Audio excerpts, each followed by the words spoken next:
In June 2026, the median home in America hit an all-time high price, $440,600. Sounds like great news if you own one, right? Except once you adjust for inflation, that homeowner's house actually lost real value over the past year. Meanwhile, if that same person had put their money into a basic S&P 500 index fund instead, they'd be up over 13% since January. So which one actually makes you richer? Today, I'm going to show you the real math. Not influencer math, not my cousin flips houses math, using actual numbers from Freddie Mac, the Federal Reserve, and Standard & Poor's. And by the end, you'll know exactly which one wins for someone in your situation. Spoiler, the answer isn't what either side of this argument wants you to believe. Hey, welcome back. If you're new here, I break down money decisions using actual data instead of hot takes. So if that's your thing, there's a subscribe button somewhere near my face right now. Quick, honest disclaimer before we start. I'm not your financial advisor, and this isn't personalized advice. I'm going to show you real numbers and real math. What you do with it is up to you. And for big decisions, it's always smart to loop in a professional who knows your full picture. Here's the plan for the next 15 minutes. First, I'll give you the current snapshot. What's actually happening in real estate and the stock market right now in August 2026? Then I'm going to run an identical $50,000 through both paths and show you exactly where the money goes. After that, the hidden costs both sides don't like to talk about. And finally, a simple framework to help you figure out which one or which combination actually fits your life. Let's get into it. One thing before we dive in, this isn't really real estate versus stocks as enemies. It's two different wealth-building machines with different fuel. Real estate runs on leverage, borrowed money working for you. Stocks run on compounding, time and reinvestment working for you. Understanding that one distinction is going to make the rest of this video click into place. So keep that in your back pocket. Let's start with where things actually stand right now, because both of these markets have moved a lot in the last 2 years. Mortgage rates. As of the first week of August 2026, the average 30-year fixed mortgage rate is sitting at 6.69%, according to Freddie Mac. And that's actually higher than it was a year ago. The Federal Reserve has held its benchmark rate steady at 3.50 to 3.75% for most of 2026, after cutting late last year. So don't expect a dramatic rate drop to bail out affordability anytime soon. Home prices. The median existing home price hit that all-time high of $440,600 in June. But, and this is the part almost nobody's headline mentions, the pace of price growth has collapsed. Case-Shiller's national index showed year-over-year growth of barely 1% in early 2026, the weakest pace since 2023. Once you subtract inflation, real home values actually declined over the past year in much of the country. More than half of major metro markets tracked by Case-Shiller, including Seattle, Denver, and Tampa, posted outright annual price declines. So the housing always goes up story, technically still true in dollar terms nationally, but barely. And in a lot of cities, it's already false. The stock market. Meanwhile, the S&P 500 is up roughly 13% year to date as of early August. One of the 7th best starts to a year in the last 33 years. That's on top of double-digit returns in each of the 2 previous years. Now, hot streaks like this don't last forever, and I'll get to that risk in a minute. But right now, in August 2026, stocks are clearly the faster-moving asset. So that's the board we're playing on. Rates are high, home price growth has basically stalled, and stocks are on a hot streak. Now, let's see what that actually means with real dollars. Okay, here's where it gets interesting. Let's take the exact same $50,000 and run it down 2 paths. Same year, 2026. Same person, no cherry picking. Path A, real estate. Let's say you use that $50,000 as a 20% down payment on a $250,000 rental property. That's realistic in a lot of Midwest and Southern markets right now, not the coasts. Places like Cleveland or Birmingham are currently showing rental yields north of 9%, well above the national average. That leaves you with a $200,000 mortgage. At today's 6.69% rate, your monthly principal and interest payment is roughly $1,290. Now, the national average gross rental yield right now is 6.71%. On a $250,000 property, that's about $16,750 a year in rent. Call it $1,395 a month. Looks like you're cash flowing $105 a month, right? Here's the part most real estate content skips. That's before property taxes, insurance, maintenance, vacancy, and repairs. Using the standard 50% rule that real estate investors use to estimate operating costs, half your rent typically goes to expenses. Your actual cash flow after the mortgage is often negative in this rate environment. We're talking roughly negative $500 to $600 a month for a lot of properties bought today. So why would anyone still buy? One word, leverage. You don't own $50,000 of real estate. You own $250,000 of real estate. And the bank's money is doing a big chunk of the work.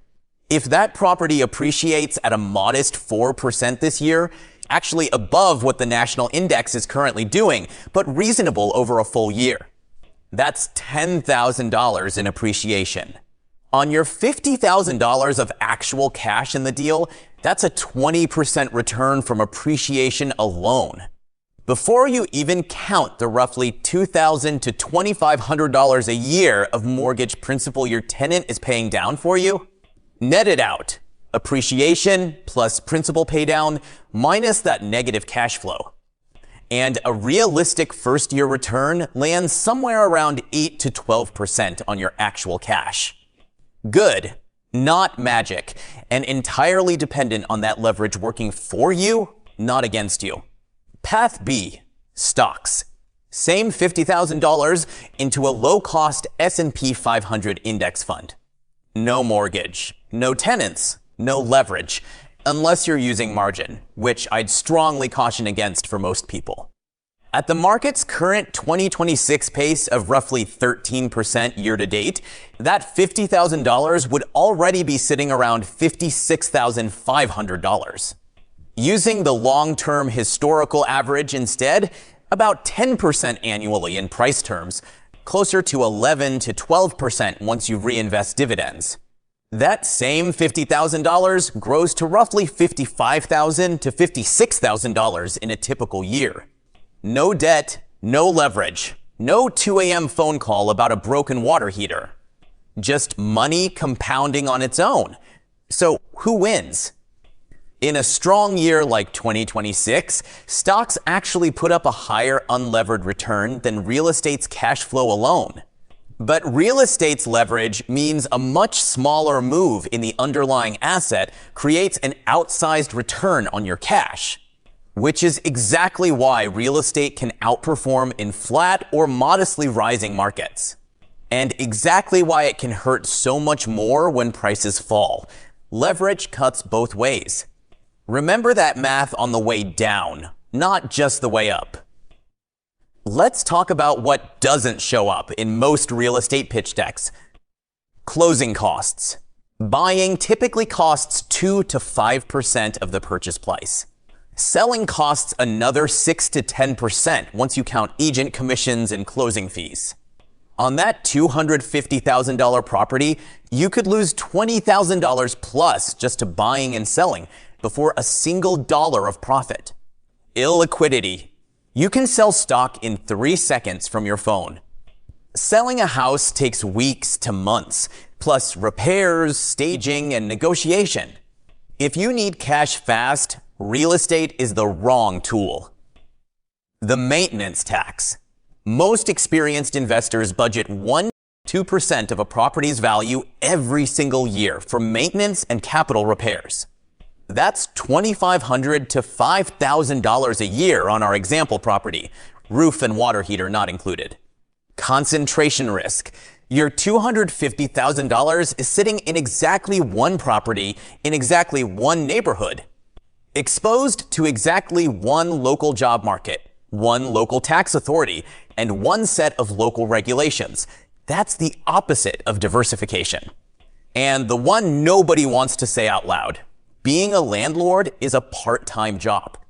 Screening tenants, chasing rent, dealing with vacancies, or paying 8 to 10% of rent to a property manager to do it for you. Real estate isn't passive income. It's a business with a very tall, very expensive asset attached to it. Now, to be fair, stocks aren't a free lunch either. Volatility. The S&P 500 doesn't move in a smooth line up.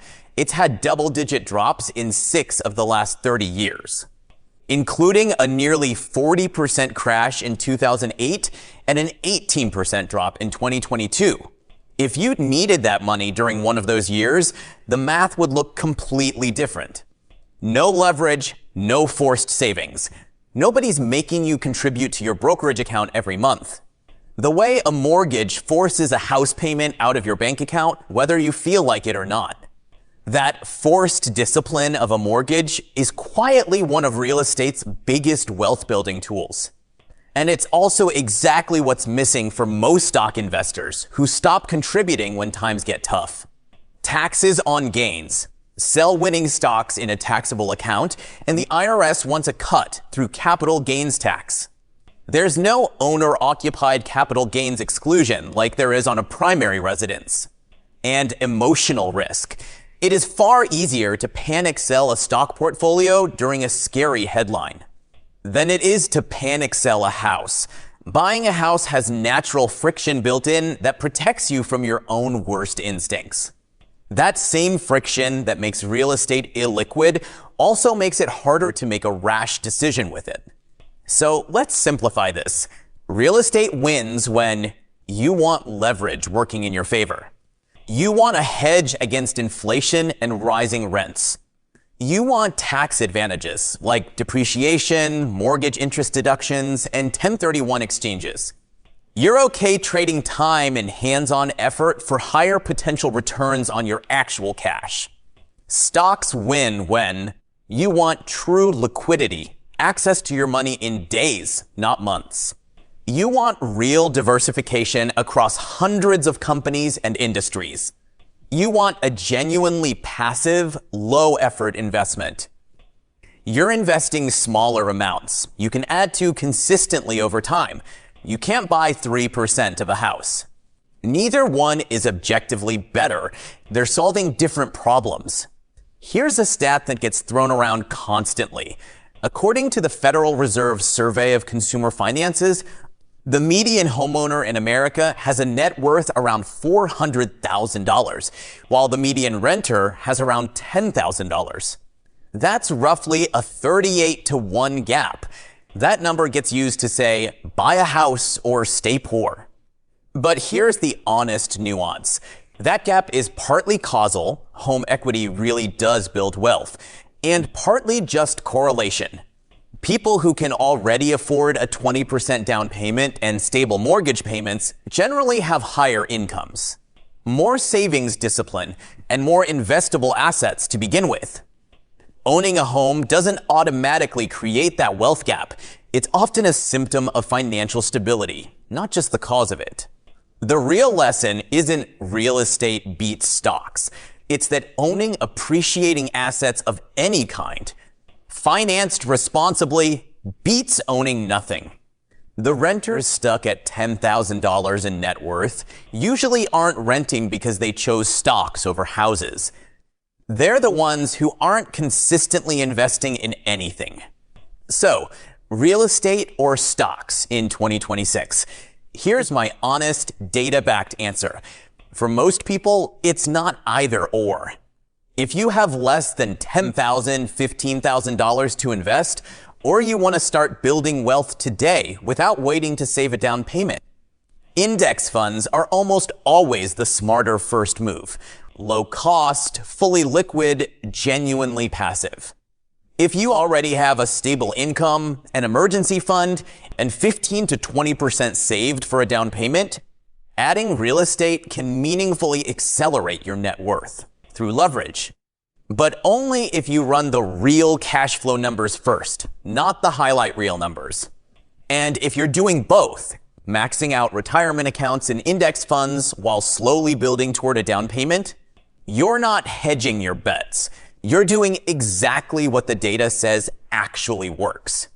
If this saved you from making a decision based on Instagram guru math instead of real numbers, that's exactly what this channel is for. Drop a comment telling me which one you're leaning toward right now. I read every one. Next video, I'm breaking down exactly how much you actually need saved before buying your first rental property in this rate environment. The real number, not the no money down myth. Subscribe so you don't miss it, and I'll see you in the next one.